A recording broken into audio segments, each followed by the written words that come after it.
kalau sebuah gambar atau itu sebuah ijazah banyak rekayasanya, pasti akan error. Assalamualaikum warahmatullahi wabarakatuh.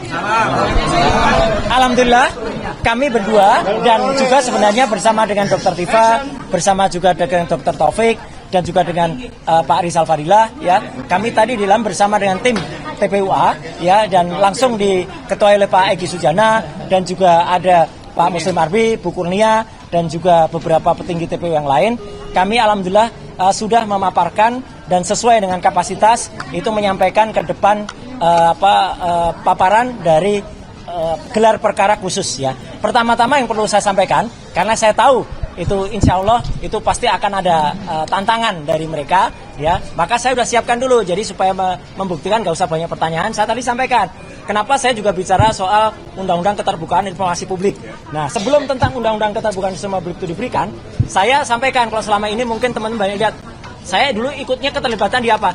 Ini adalah surat dari Kementerian Komunikasi dan Informatika, masih zaman menterinya Pak Samsul Muarif. Jadi ini surat di tahun 2003. Saya adalah termasuk diundang secara pribadi, ya, dari Universitas Gadjah Mada. Jadi clear kan, saya Dr. Ismon, Dr. Tifa itu clear banget. Dan yang lainnya adalah para lembaga. Kemudian saya tadi juga sempat, karena ada DPR, saya sampaikan juga.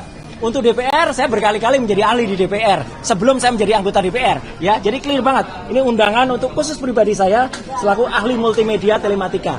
Dan yang paling menarik tadi membuat para penyidik itu agak ada yang senyum adalah apa? Sebelum undang-undang itu disahkan, saya justru memberikan penjelasan kepada Divisi Humas Mabes Polri waktu itu soal Undang-Undang Keterbukaan Informasi Publik dan Undang-Undang ITE. Nah, jadi saya dan Dr. Ismon tadi didengar betul dan kami itu sesuai dengan kapasitas. Kami karena dibekali dengan insya Allah ilmu pengetahuan, kami kemudian tadi memaparkan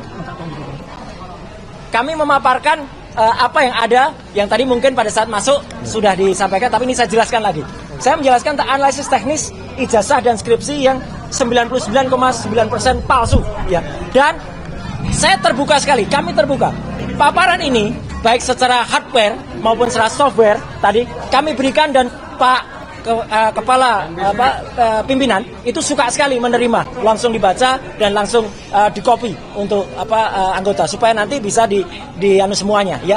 Dan yang jelas kami berangkat dari paparan ketika Fakultas Kehutanan UGM, yaitu Dekan Fakultas Kehutanan Sigit Sunarsa itu memaparkan tentang ijazah fotokopi yang sudah dipaparkan tahun 2022. Salah satu TV waktu itu yang mewawancarai dia, dan ini saya gunakan sebagai alas hukum pertama. Artinya ada fotokopi ijazah yang kemudian bisa kita analisis. Tapi kemudian saya sama dengan Dr. Ismon, karena itu hanya berupa fotokopi dan masih hitam putih, kami belum bergerak sampai ada seorang kader dari Partai Solidaritas Indonesia, si Dian Sandi, itu mengupload. Nah, karena ada ini, sekali lagi saya katakan, justru sebenarnya postingan dari Dian Sandi inilah yang kemudian membuat gaduh, membuat heboh. Karena dengan adanya foto paparan yang berwarna ini, dari sini dikatakan asli, Dr. Ismon kemudian nanti akan cerita, kemudian akan meneliti soal cap yang ternyata tertempel oleh pas foto, ya. Dan itu jelas banget, tadi penjelasannya jelas banget, pakai red, green, blue, berapa skalanya clear banget, ya. Jadi ini kemudian kita teliti dengan ELA, Error Level Analysis. Dan meskipun ELA ini sudah kami sampaikan, saya tunjukkan yang namanya ELA itu adalah untuk memeriksa kalau sebuah gambar atau itu sebuah ijazah banyak rekayasanya, pasti akan error.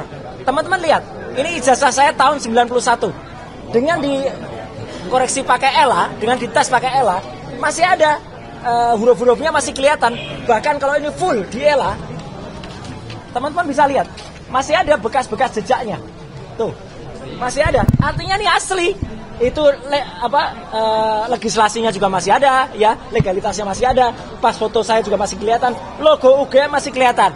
Nah, pasti pada bertanya, gimana dengan ijazahnya Joko Widodo kalau di ELA? Ini hasilnya. Nah, sorry, separuh dulu biar nggak langsung lihat kacau. Nah, lihat, ini ijazahnya yang disebut-sebut Joko Widodo. Runyam, begitu di ELA hancur dia. Artinya ijazah ini sudah direkayasa pada bagian logo, pada bagian foto. Bahkan ketika kita ELA secara full, kelihatan sekali. Tuh, hancur. Sekali lagi semua presentasi ini tadi saya paparkan dan tanpa terputus dan pimpinan rapat senang sekali dengan rapat karena ini benar-benar sangat signifikan dan definitif. Kedua, soal foto. Foto saya sampaikan bahwa kalau foto itu asli, ini foto di ijazah saya tadi dengan foto saya sekarang.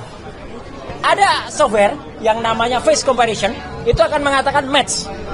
Mau kita tahun berapapun, tua sekalipun, software ini ngerti, dia punya algoritma yang bisa mengerti, to match. Kemudian kalau foto di ijazah Jokowi ditampilkan dengan fotonya Jokowi sekarang, apa hasilnya? Ini, not match, tidak cocok. Foto di ijazah Jokowi tidak cocok dengan wajah Jokowi, clear ya. Terus kemudian cocoknya dengan siapa? Nah, saya memeriksa banyak foto. Akhirnya masuklah foto seseorang namanya Dumatno Budi Utomo. Apakah foto Dumatno ini kemudian ada yang cerita, oh tahun 85 Dumatno itu baru 8 tahun. Ya bukan tahun 85 ini dipalsukan. Tahun berapa dipalsukan? Nah itu nanti akan terjawab. Apakah tahun 2012, apakah tahun 2017, itu nanti akan terjawab. Dan kalau diperlukan itu bisa kita paparkan juga. Nah yang jelas apa? Kemudian kita periksa sekarang, ini yang paling penting. Soal identik atau tidak identik. Ijazahnya Joko Widodo 1120, saya tadi langsung tembak kepada Pak Dirtipidum, Pak Juandani. Karena Bapak menampilkan ini, yang saya tampilkan ini. Bukan lagi punyanya PSI. Karena ini yang ditampilkan di Barreskrim. Karena ini yang dianggap resmi. Meskipun ini fotokopi, ini lipatan. Teman-teman lihat, 1120. Saya menggunakan 3 ijazah pembanding. Dan saya transparan, terbuka. Tidak ditutup-tutupi ijazahnya yang mana. Itu tadi saya tantang, saya challenge. Jadi kalau Barreskrim, Pak Juandani senyum tadi. Tolong tampilkan nomor ijazahnya. Ini nomor ijazahnya. 1115 milik Fronojiwo. Saya berani tampilkan ijazahnya untuk pembanding. Jadi kalau Pak Fronojiwo tadi bahkan dikatakan, berani nggak kalau nanti Pak Fronojiwo dihadirkan? Sangat berani. Ya, 1115 Fronojiwo, kecuali yang ini. Nah, tadi ketika yang ini nggak mau ditampilkan nggak mungkin karena beliau sudah meninggal. Ya, ini Pak Hari Mulyono almarhum 1116. Ya, ini perhatikan ijazahnya. Kemudian juga Mbak Sri Murtiningsih 1117. Apa yang penting bagi 3 ijazah ini? Teman-teman semua, sebentar saya buka dulu 1117 ya. Nah, 1117 saya buka. Ini jelas betul. Meskipun ini fotonya nggak kelihatan, nggak apa-apa. Tapi yang penting adalah nomor ijazahnya dan karakter ijazahnya. Sekarang komparasinya. Nah, ini yang paling penting. Teman-teman semua, lihat pada gambar ini. Di sini kelihatan betul. Ini ijazah milik Joko Widodo yang di atas, ijazah Hari Mulyono, Fronojiwo, dan Sri Murtiningsih. Apa yang bisa teman-teman lihat? Perhatikan saja di sini. Ini udah huruf A. Ini ada logo. Ijazah nomor 1117 Sri Murtiningsih, huruf A-nya masuk. Ijazah milik 1115 Fronojiwo, huruf A-nya juga masuk. Saya yang kepotong, ijazahnya milik Hari Mulyono, huruf A-nya juga masuk. Ijazah milik Joko Widodo 1120, huruf A-nya dalam bahasa Jawa mencotot. Mencotot itu artinya keluar. Jadi tidak identik. Catat saja. Ijazahnya Joko Widodo mencotot, ya, mencotot itu keluar, artinya tidak identik. Bahkan Dr. Rismon itu mengambil 6 perbedaan, ya, jadi luar biasa. Kemudian tadi saya juga menjelaskan bagaimana soal skripsi. Ini yang paling penting. Saya, Dr. Rismon, Dr. Tifa, kami memperoleh bukti skripsi ini langsung, dan ini adalah primary evidence. Langsung dari tangan pertama, langsung dari Ibu Wakil Rektor, Ibu Profesor Wening Udasmoro, dan Wakil Rektor juga si Aji ya gitu. Jadi kami dapatkan langsung, bukan mencuri. Ya, soalnya ada yang menuduh Dr. Himon mencuri. Gila itu orang itu. Ya, gitu. Menurut kami dapat langsung dan kami periksa seizin beliau. Ini skripsinya. Skripsinya yang menarik adalah langsung saja ke sini daripada terlalu lama. Nah, skripsinya adalah ada perbedaan sangat jelas bahwa pada tahun 85 ketika skripsi ini dibuat konon November, di sini sudah terus Profesor Dr. Insinyur Ahmad Soemitro.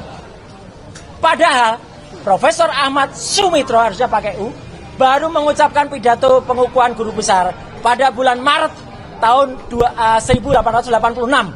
Jadi 5 bulan setelah ini. Jadi kan nggak mungkin dia menuliskan ini. Yang benar yang ada di sini, memang ini skripsi asli. Lihat kertasnya, warnanya. Ini warnanya bulek, udah tua. Ini warnanya baru kertas ini. Jadi ini ada kertas baru atas nama Joko Widodo yang dimasukkan ke dalam skripsi milik orang lain ini. Di sini benar, Dr. Insinyur Ahmad Sumitro, belum profesor. Tadi sempat juga dijawab, itu Profesor Ahmad Sumitro sudah tahun 85, sudah mantap. Nggak ada orang berani pakai gelar sebelum pidato pengukuhan. Ya, itu orang-orang kalau di luar kampus tuh sering aneh-aneh kayak gitu pendapatnya. Satu lagi yang penting, lembar pengujiannya tidak ada. Kalau lembar pengujiannya nggak ada, berarti skripsi itu nggak pernah diuji, skripsi itu nggak pernah lulus. Maka kesimpulannya, hasil uji ELA atau Error Level Analysis menghasilkan ijazah Jokowi menunjukkan error pada bagian logo dan pas foto. Artinya pas fotonya diganti, logonya diganti, dan lain sebagainya. Hasil face comparison menghasilkan pas foto di ijazah Jokowi not match, tidak cocok dengan foto yang Jokowi sekarang. Bahkan hasil face comparison menghasilkan pas foto di ijazah Jokowi itu cocok dengan foto orang lain. Clear ya? Nah, kemudian ijazah pembanding 1115 miliknya Fronojiwo, 1116 miliknya almarhum Hari Mulyono, 1117 miliknya Sri Murti Ningsih, itu identik. Tiga itu identik. Tapi yang tiga identik ini tidak identik dengan ijazah 1120 milik Joko Widodo. Jadi ijazah Joko Widodo tidak identik, clear, dan ijazah pembandingnya jelas. Palsu. Kemudian palsu. Nama Dr. Insinyur Ahmad Sumitro di ucapan terima kasih itu sudah bergelar profesor. Padahal dia belum profesor pada November 85 karena pidato pengangkatannya Maret. Nah, jadi itu yang penting. Beliau dikukuhkan menjadi guru besar. Dan terakhir, tidak ada lembar pengujian yang sangat penting di skripsi itu. Tidak ada lembar pengujian. Klausul yang paling bawah ini yang paling penting. Kalau cacat, skripsinya cacat, maka itu tidak akan lulus. Dan kalau orang yang nggak lulus, nggak akan punya ijazah. Dan sekaligus kami berdua tadi tersenyum di dalam, karena kami sempat singgung-singgung soal keahlian kami.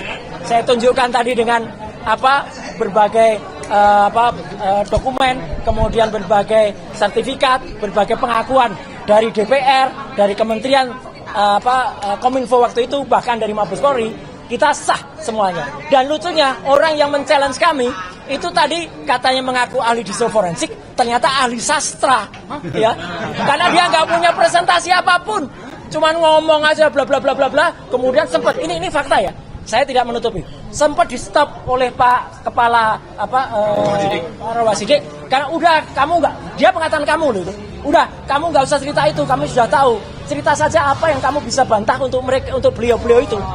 Gitu. Dan ternyata nggak bisa, cuma nomor-nomor aja. Nah, biar tambahkan Dr. Rismon, silakan. Jadi kesimpulannya dari hasil gelar perkara ini apa, Pak? Insya Allah kita hanya bisa berharap, ya. Kita manusia itu kan tidak mungkin sempurna. Jadi kita hanya berdoa dengan bantuan media semuanya, ya.